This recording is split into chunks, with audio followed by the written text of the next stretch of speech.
Good afternoon, Stokies, or good morning, wherever you are watching this video. This is my preferred 11 for this Saturday's game against Chelsea at home.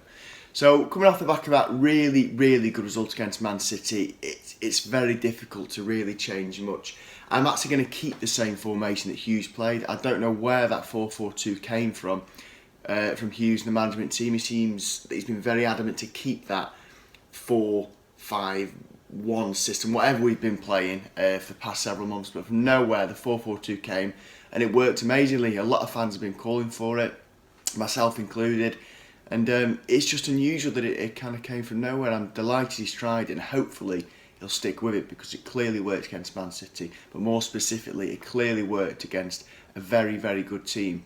And generally this season we've shipped loads and loads of goals against a very good team.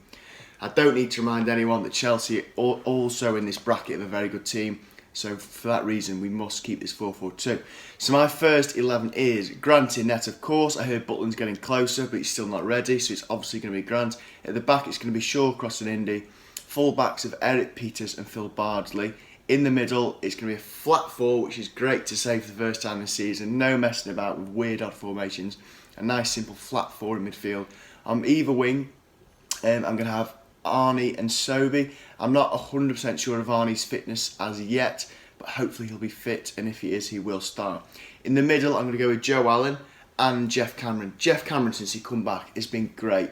His Stoke career up to now has been a little bit up and down. Obviously, he's played at full-back for a few seasons, and no one really knew his true position until earlier on this season when he played defensive midfielder. And his qualities really shone, and it's a shame that he got that knee injury right at the wrong time. Just as his Stoke career was really starting to click, he got the knee injury.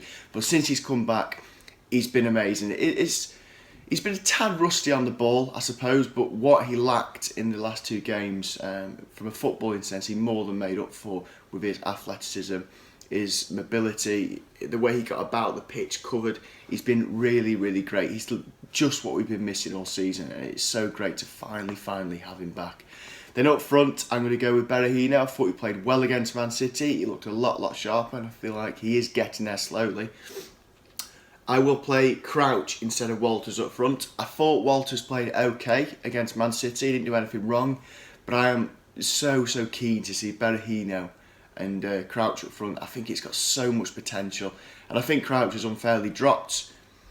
Well, unfair to be dropped from a 4-4-2 formation against Man City, because I do think him and Berahino have got so much going for them as a partnership up front, and I really want to see that happen.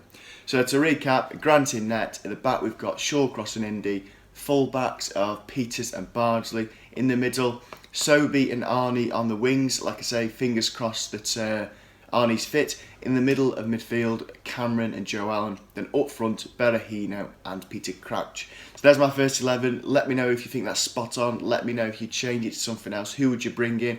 Would you drop Walters? If Shaq's available, does he get in any more, or is he kind of resigned to the bench for a little bit?